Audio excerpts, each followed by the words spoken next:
오늘의 이야기가 뭐 그렇게 베드로가 예루살렘에서 안디옥에 왔을 때에 일어난 일, 그 뭐 중요하다면 중요하고 중요하지 않다면 중요하지 않은 일인데 굳이 뭐 이런 이야기를 성경에 기록을 해놨을까 이렇게 생각하는 사람들도 있어요.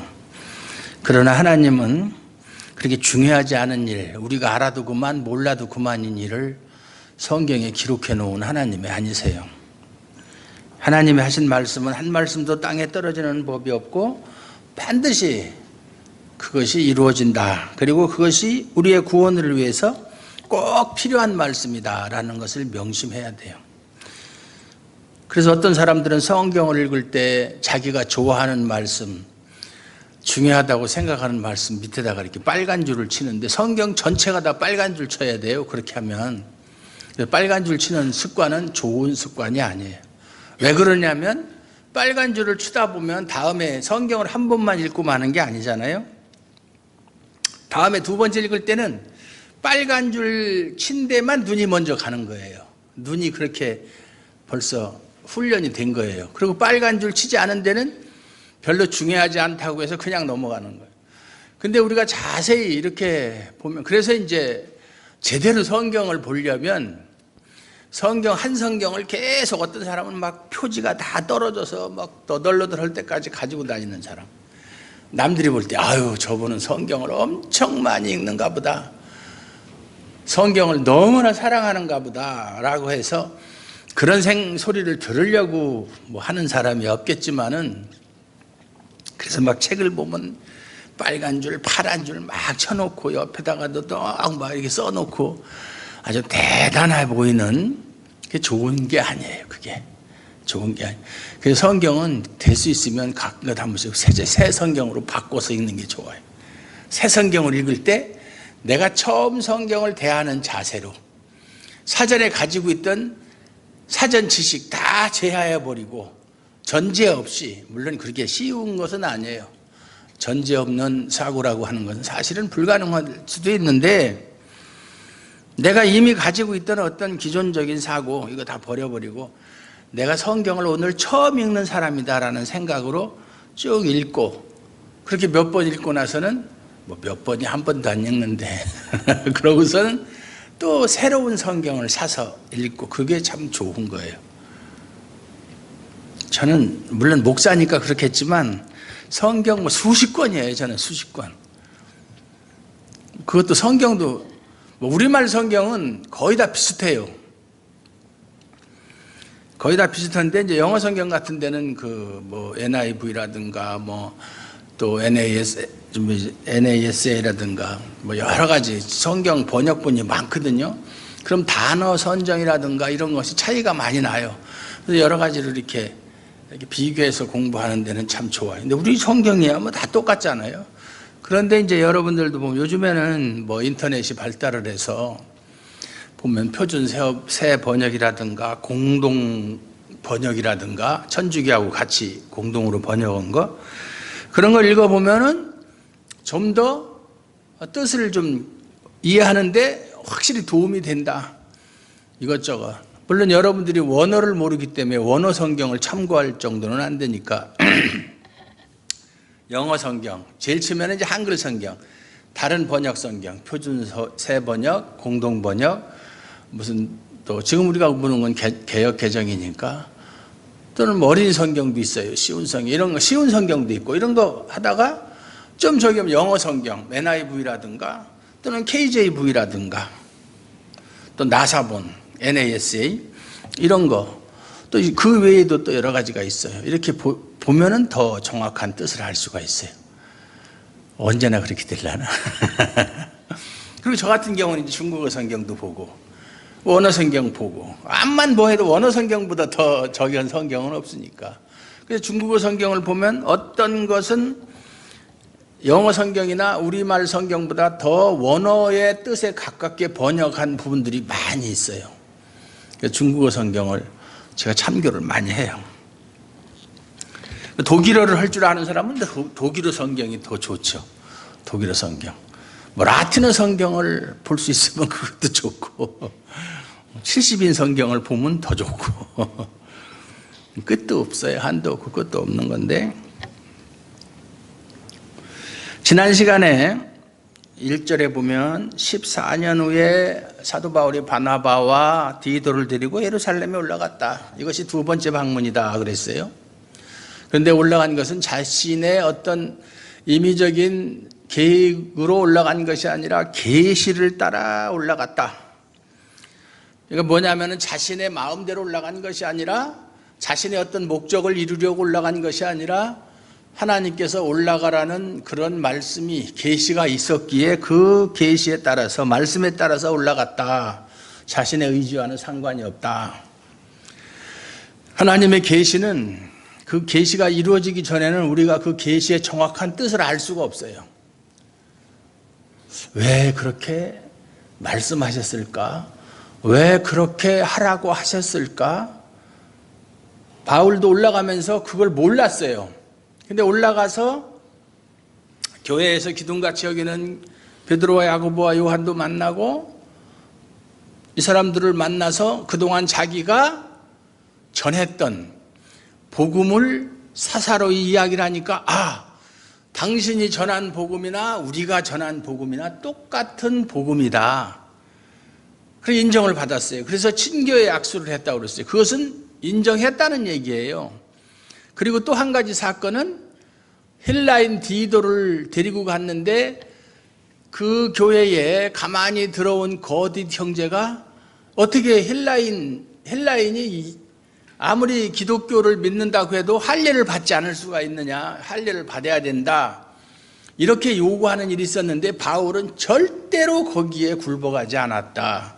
티끌만큼의 양보도 하지 않았다. 과감하게.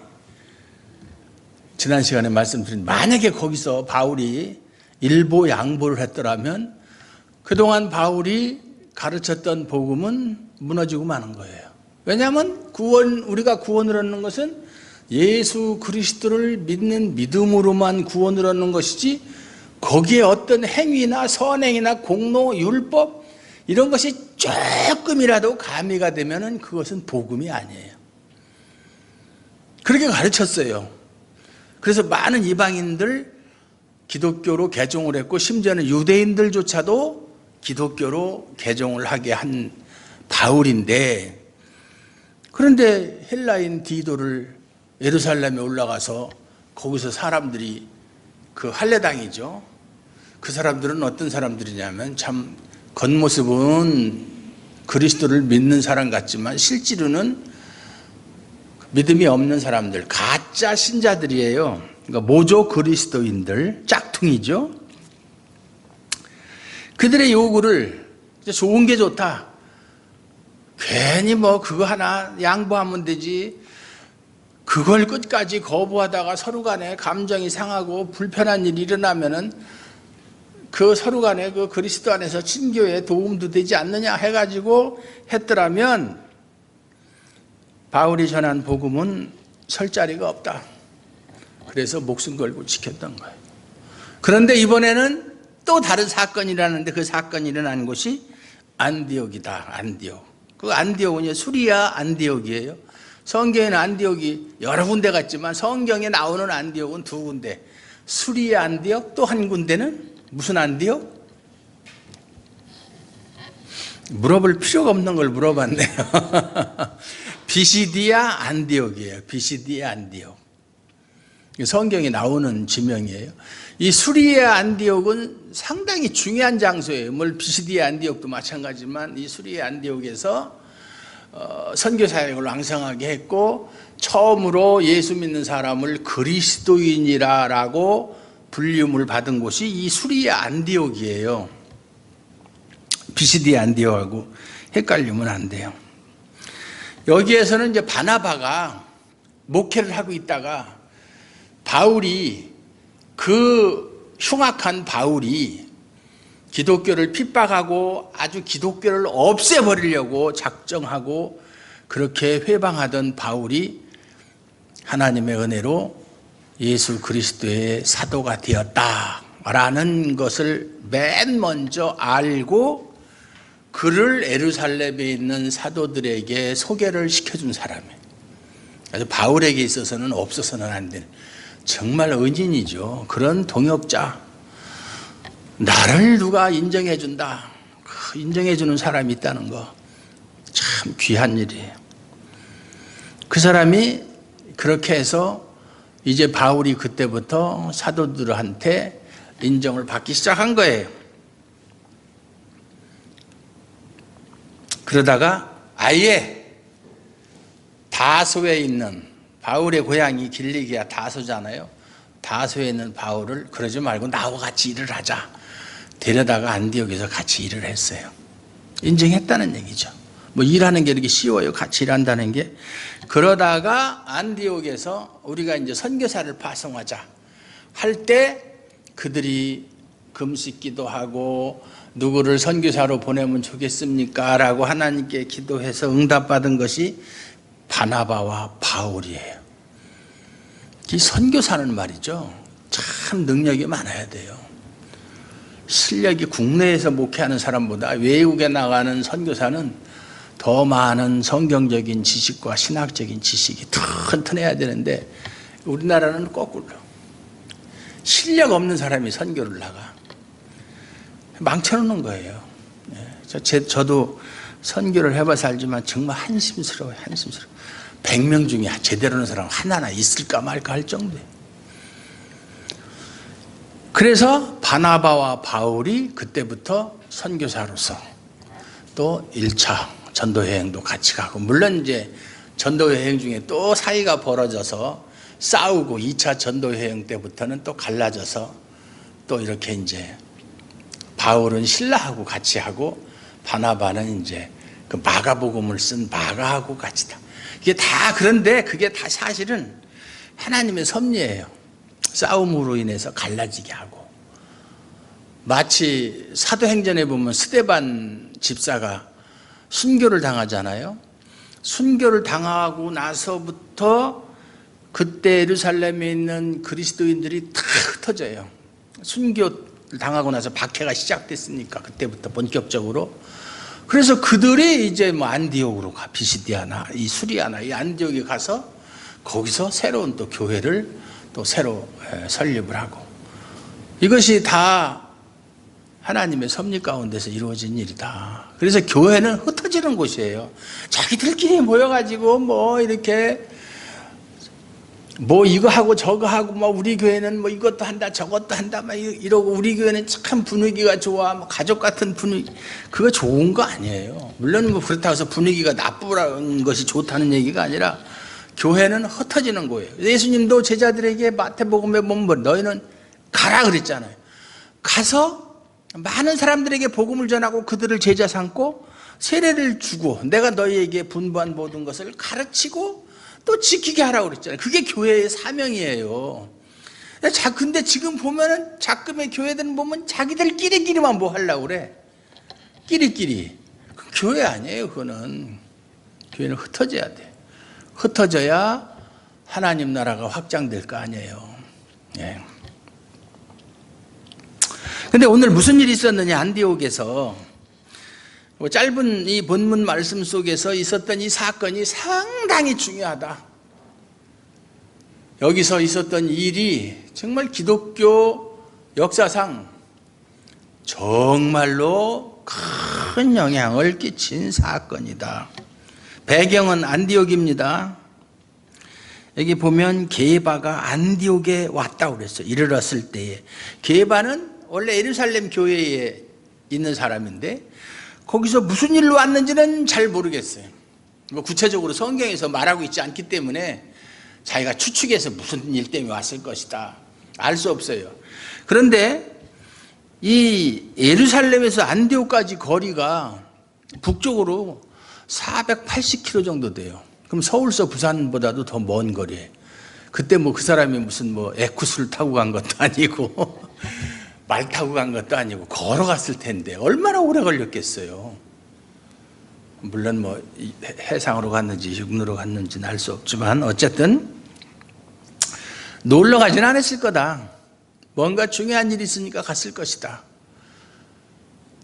그렇게 짐작을 할 수는 있지만 구체적으로 어떠한 일이 있어서 갔다라는 것은 성경이 말하지 않는 것을 자기 생각으로 추측해서 얘기하는 것은 그건 옳지 않아요.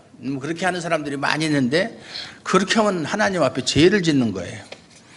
어쨌든 갔어요. 가다 보니까 거기에 있는 이제 그 유대인들이, 그 유대인들이란 유대인으로서 혈통적 유대인이 기독교로 개종한 사람들이에요. 개종한 사람들. 그래서 그 당시에, 초대교회 당시에는 그 이방인으로 있다가 기독교로 개종한 사람이 있고, 또 유대인으로 있다가 기독교로 개종한 사람도 있고, 그런 사람들이 회당에서 같이 예배를 드렸다. 그런데 세례를 받은 사람, 이방인으로서 기독교인이 됐지만 아직 세례를 받지 않고 예배만 참석하는 사람을 성경은 뭐라고 얘기하냐면 하나님을 경외하는 사람들이다 그래요. 하나님을 경외하는 사람들. 한 사람은 세례를 받고, 한 사람은 원래 유대인인데 기독교로 개종하고 세례도 받은 사람, 이런 세 종류의 사람들이 있었어요. 그 사람들이 한 장소에서 예배를 드렸는데 앉는 좌석도 달랐어요. 어쨌든 그래서 같이 식사를 합니다. 왜 식사를 합니까? 유대인이든 이방인이든 뭐 전혀 상관없이 그리스도 안에서는 다 차별이 없으니까. 여기서 이제 식사를 한 것은 유대인들과 식사를 한 것이 아니라 이방인들과 식사를 했어요. 이방인으로서 개종한 사람들, 베드로가. 그런데 식사를 하는 도중에 어떤 사람이 와서 그럽니다. 지금 야고보에서 보낸 사람들이 오고 있다. 그 야고보가 어디에 있는 사람이에요? 예루살렘에 있는 사람이에요. 그 당시 예루살렘 교회의 지도자가 야고보예요. 요즘으로 말하면 총회장쯤 되는 사람이에요. 실제로 야고보가 보냈는지 자신들을 과시하기 위해서 야고보에게서 왔다라고 했는지는 모르지만은 어쨌든 그 사람들이 온다. 근데 이 사람들은 이방인이에요, 유대인이에요? 유대인들이에요. 유대인으로서 기독교를 개종한 사람들이. 근데 베드로와 같은 혈통적으로 유대인이에요. 베드로가 이방인하고 같이 먹다가 그 사람들이 딱 봤을 때 이방인하고 같이 식사하는 걸 보면 그거 가지고 무슨 트집이나 잡지 않을까?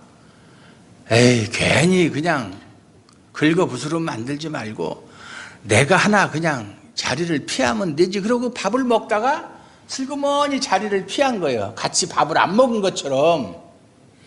그게 이제 바울이 볼 때는 위선적인 행동이었다. 외식하는 거였었다. 원래 외식이라는 말은 연기하다 그런 뜻이에요. 배우들이 연기하는 거 있죠. 그건 사실이 아니잖아요. 그런 행동을 했다. 그러니까 같이 밥을 먹던 다른 유대인들, 뭐 베드로와 다른 유대인들과 지금 이방인들이 같이 식사를 하고 있는데, 다른 유대인들도 베드로가 수석 사도인데 그 사람이 슬그머니 자리를 피하니까 덩달아서 피하네. 근데 거기다 또 누구까지 피해? 바나바까지도 그렇게 하는 거야. 바나바가 누구예요? 참 앞에 보면 성령과 믿음이 충만한 사람이라고 그랬어요. 그런 사람까지도 베드로를 따라서 외식에 참여한다? 그걸 보니까 바울이 그냥 화가 보통 난 게 아니에요. 그럼 이걸 보고 바울도 사람들이 그래요. 설령 그런 일이 있었으면 나중에 다 그 사람들이 왔다 간 뒤에 베드로를 부르고 바나바를 부르고 자기들끼리 있을 때 그런 행동을 하면 되느냐라고 조용하게 사적으로 이야기하면 되지. 어떻게 되냐면 면전에서 대면에서 면전에서 얘기해. 면전에서 네가 유대인으로서 유대인답게 살지 않으면서 이방인처럼 살면서 이방인들을 억지로 유대인처럼 살게 하려느냐? 대놓고 요즘 흔히 젊은 사람들 쓰는 개자를 많이 묻히죠. 개 이득을 봤다. 무슨 개망신. 왜 개자가 그렇게 유행인지 몰라. 개망신 준 거예요. 베드로하고 바울하고는 사도의 서열로도 이거는 같이 저기 할 수가 없어요.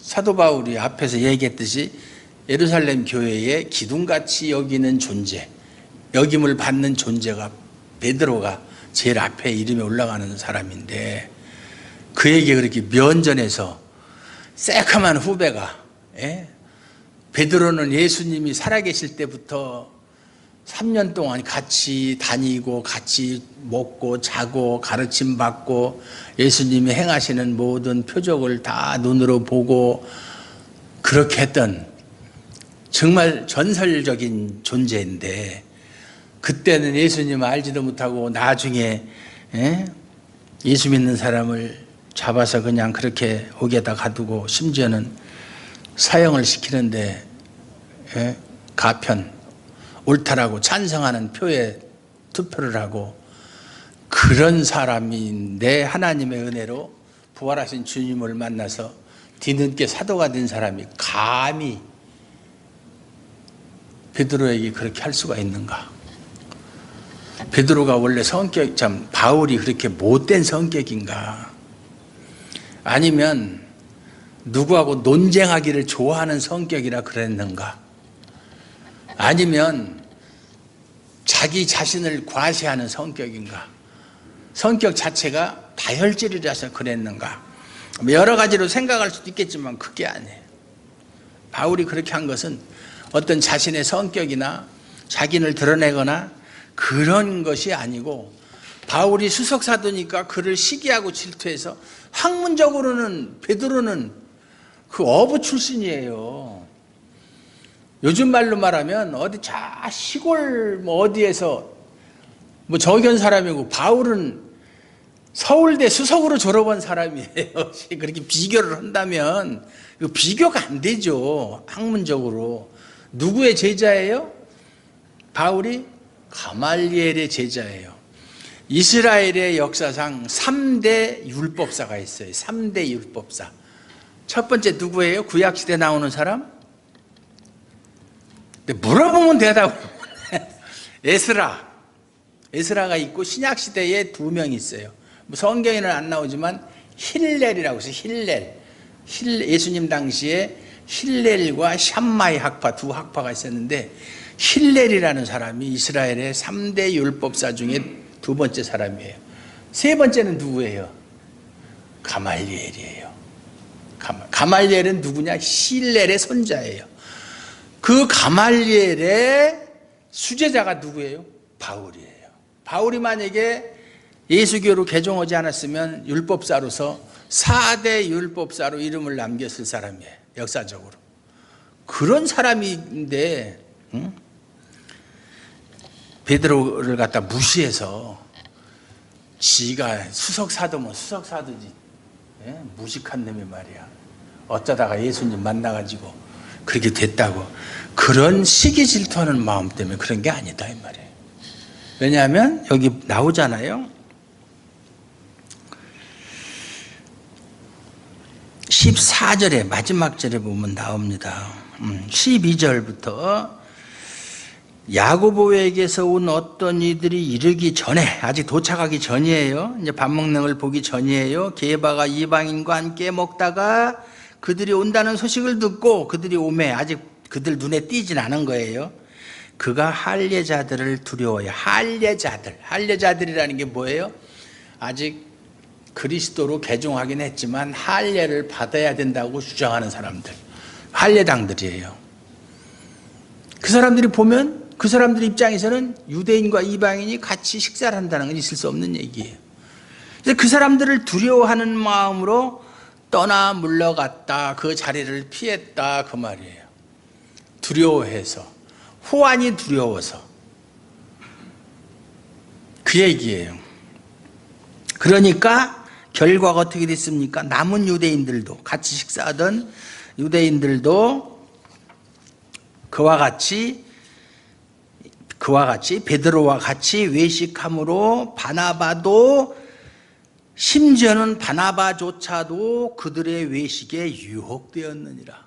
한 사람의 잘못된 판단과 행동은 여러 사람에게 영향을 미치는 거예요. 한 사람이 중요한 거예요. 한 사람. 특히 단체에서 그 지도자의 잘못된 판단, 특히 전쟁에서 지휘관의 잘못된 상황 판단, 수많은 부하들 다 죽이는 거예요. 예? 작전 회의할 때 줄 한 번 잘못 치면 다 죽을 수도 있고 다 살 수도 있고 승리할 수도 있고 패배할 수도 있고 그렇게 중요한 거예요.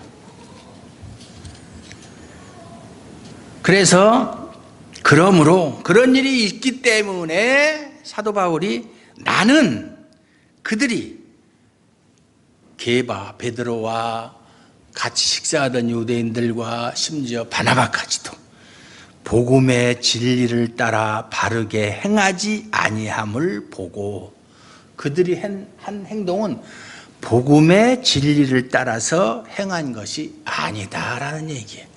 그게 중요하다 이 말이죠. 사도 바울은 앞에서 보면 우리라도 혹은 하늘에서부터 온 천사라도 다른 복음을 전하면 저주를 받을 것이다. 아나테마.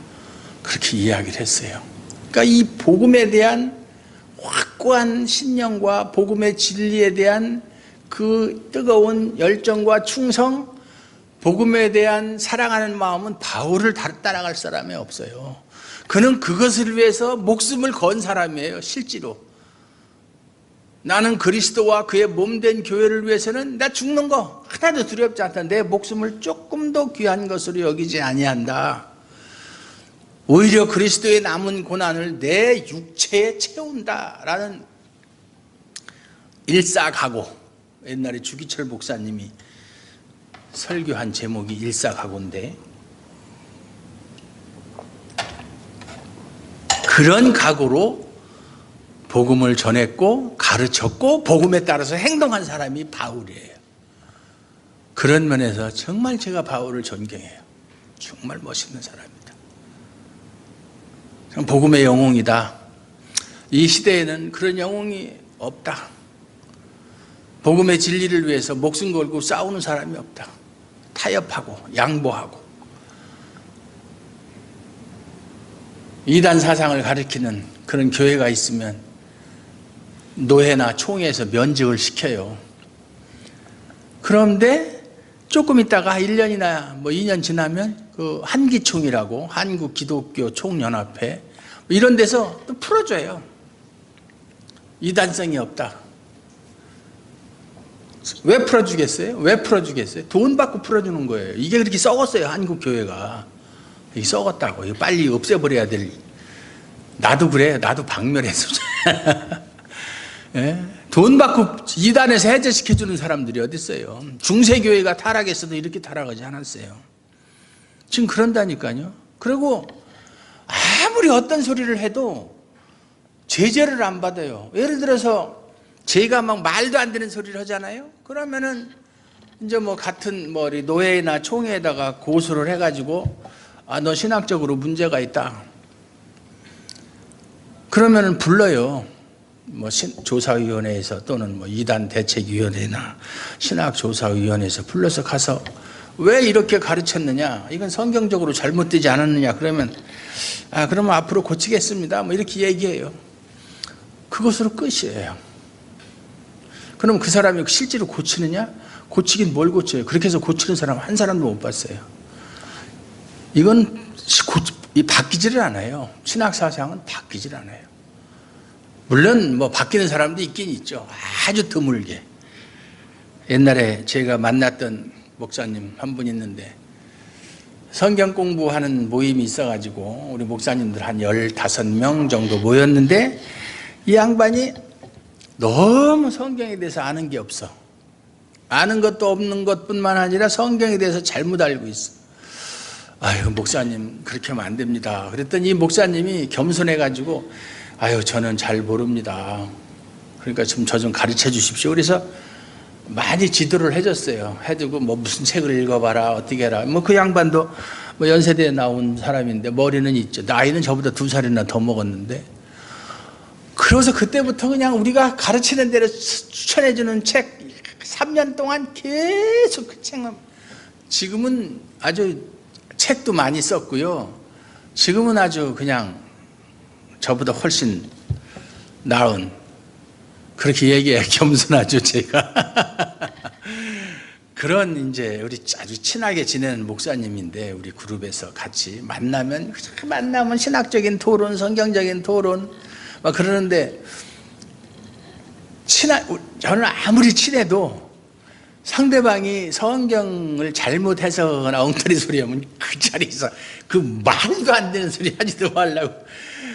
그 목사님들이 그래요. 다른 때는 이렇게 부드러운데 어떻게 그 얘기만 나오면 그냥 다시 안 볼 사람처럼 그냥 그렇게 안면 싹 바꾸고 그러냐고. 근데 다른 일은 얼마든지 양보할 수 있어요. 다른 일은 참 뭐 바람에 흔들리는 갈대처럼 부드럽게 대할 수 있어요. 근데 복음의 진리 문제만큼은 그건 양보해서도 안 되고 타협해서도 안 되는 거예요. 예? 피 튀길 때까지 싸우는 거예요. 예?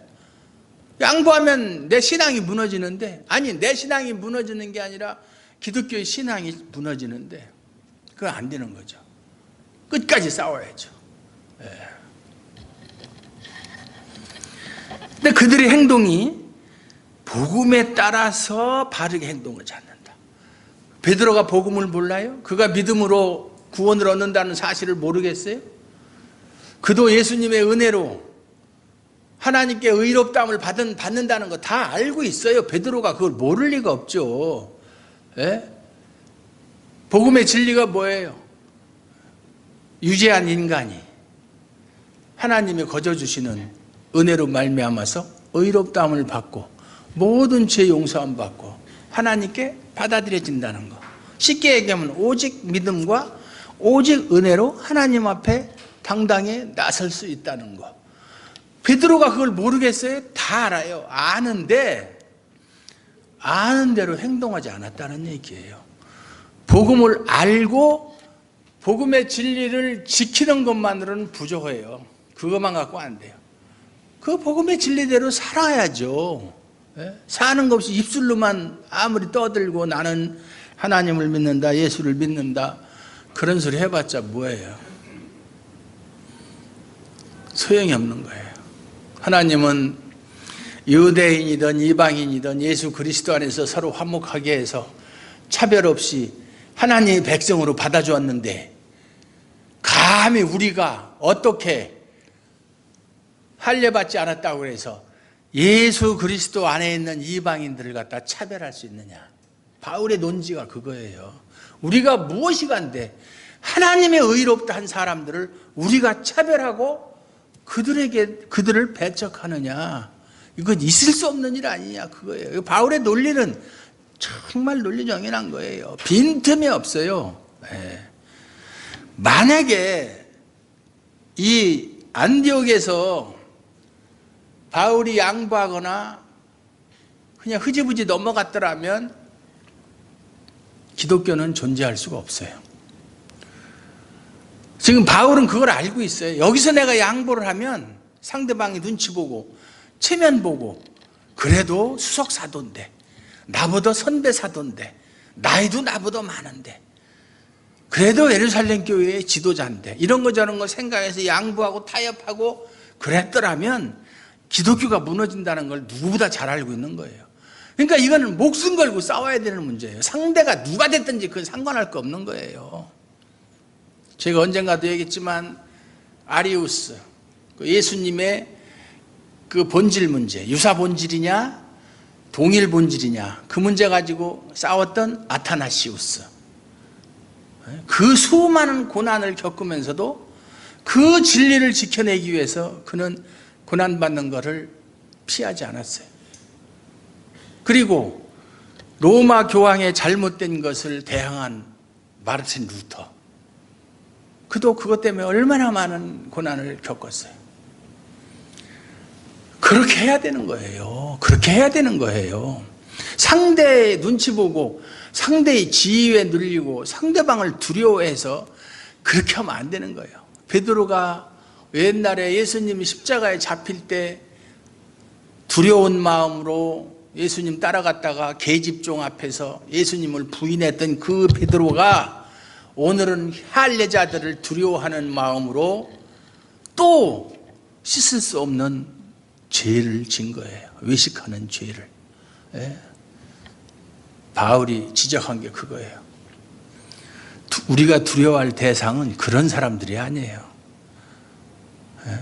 우리가 두려워할 대상은 하나님을 대적하는 죄, 내 속에서 하나님의 뜻을 거역하는 죄를 두려워하고 그것과 싸워야 되는 것이지, 뭐 사람이 어떤 사람이든지 어떤 지위에 있는 사람이든지 그 권위에 굴복해서 진리를 양보한다? 그건 있을 수 없는 얘기다. 우리도 마찬가지예요. 여러분들은 복음을 믿습니까? 복음의 진리를 믿습니까? 그러면 그 복음을 직접 우리가 믿는 대로 행해야 되는 거예요. 행하는 한편 그 복음의 진리를 대항하는 사람은 어떤 세력이든지 간에 그들과 맞서 싸울 각오가 되어 있어야 돼요. 목숨 걸고. 예? 저처럼 하면 돼요. 목숨 걸고. 당장 죽어도 그거 뭐 겁납니까 그게? 그러면 에이 그 목사님이야 살 만큼 살았으니까 그렇지. 그 생각하고 있죠 지금. 나이가 먹은 안 먹으나 세상 사람들한테 물어봐요. 나이 먹은 사람들한테 빨리 가라고 그래 보세요. 생애 애착은 다 있는 거예요. 나이하고 상관이 없어요. 그거는 복음에 대한 그런 사랑하는 마음, 복음에 대한 열정, 충성, 그거 버리면 우리는 죽는 거예요. 우리의 정체성은 없어지는 거예요. 그거 없으면 뭐 가지고 신앙생활을 그 와서 예배드리고 가고 끝나고 그게 뭐예요 그게? 아니에요. 저는 요즘에 인터넷에서 피 튀기게 토론하잖아요. 막 심하게 욕하고 말이죠. 사람들 미혹시키지 말고 당장 목사직 때려치워라. 너 같은 놈 때문에 한국교회가 이 지경이다. 안 되면 막 전화라도 하고. 저는 못 참아요. 그런 거 보면. 이거 말도 안 되는 소리 하면. 예? 성경적인 근거도 없이 내 생각에서 나온 소리. 참 위험한 소리거든요. 그게. 성경에 근거가 없는 거는 그건 얘기하면 안 되는 거예요. 자기 머리에서 추측해가지고 상상해가지고.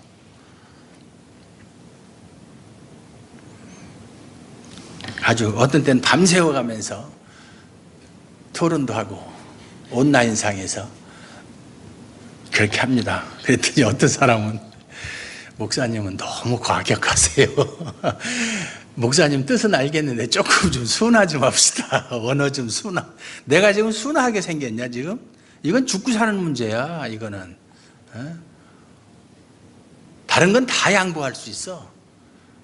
근데 이거는 진리는 양보하면 안 되는 거야. 타협 안 되는 거고 이거는 뭐 절대로 안 되는 거야. 그럼 내가 뭐라 목사하냐? 그거 양보하고 그럴 바에야. 그래요. 여러분들이 복음을 믿고 믿는 것만큼 복음의 진리에 따라서 행해야 되고 복음의 진리를 회방하거나 대적하는 사람들은 결코 용납하지 않고 싸워서 승리할 수 있도록 여러분의 믿음을 성장시키길 바랍니다. 믿음이란 어느 날 한순간에 짠 하고서 성장하는 게 아니에요. 안 되는 거예요. 훈련해야 돼요. 연습해야 돼요. 이 세상에 연습 안 해가지고 되는 일이 뭐가 있어? 모든 스포츠가 다 그렇고 바둑도 그렇고 피나는 노력이 있어야 어느 정도까지 올라가는 거지. 어느 날 갑자기 그러는 건 없어요. 신앙도 연습이에요. 훈련이에요. 네. 우리 주아름교회가 하나님의 복음을 사랑하는 교회, 복음을 위해서 목숨 걸고 싸우는 교회, 그 복음을 정말로 하나님 앞에서 행하는 교회, 그런 교회 되시기를 주님의 이름으로 축원합니다. 하나님 아버지 감사합니다. 오늘도 하나님의 사랑과 은혜 가운데서 우리가 하나님의 복음의 진리를 따라서 하나님께 예배를 드렸습니다. 하나님 인정해 주실 줄로 믿습니다. 기뻐 받아 주실 줄로 믿습니다. 우리 주아름 교회를 더욱더 사랑하여 주실 줄로 믿습니다. 항상 우리 주 예수 그리스도 안에서 하나님이 주신 그 복음을 사랑하고 그 복음의 진리를 고수할 수 있도록 목숨 걸고 싸워 승리할 수 있도록 함께 하시고 지켜 주옵소서. 예수님 이름으로 감사드리옵고 기도하옵나이다. 아멘.